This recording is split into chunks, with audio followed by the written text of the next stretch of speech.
Puntiamo a chiedere ai veneti se restare con questo sistema italiano oppure decidere liberamente di tornare indipendenti come lo siamo sempre stati per secoli in passato d'altronde. A chiederlo è un comitato vero e proprio dal nome Il Veneto Decida, nato pochi mesi fa per promuovere l'autodeterminazione del popolo veneto, così come prevista dalla proposta di legge regionale numero 342.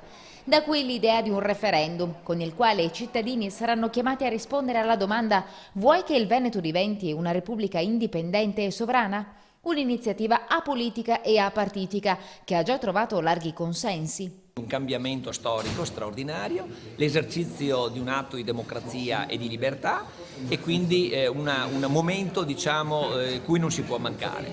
Noi abbiamo una civiltà, una cultura, delle tradizioni peculiari e specifiche del nostro territorio e del nostro popolo. Un gesto che permetta al Veneto anche economicamente di essere padrone del proprio destino. Non è un atto contro l'Italia, noi diciamo sempre che amiamo l'Italia, ma l'Italia non ci ama più noi, non appartiene più come alle nostre aspettative istituzionali. È un'altra realtà, è una realtà ormai fallita, ai noi, perché il conto lo paghiamo noi, quindi quando lo diciamo ci dispiace molto, ma dobbiamo avere con dignità e con responsabilità la capacità di individuare una soluzione alternativa. In attesa del referendum previsto per il 2014 è in programma sabato 1° dicembre una manifestazione a Bassano per promuovere l'iniziativa.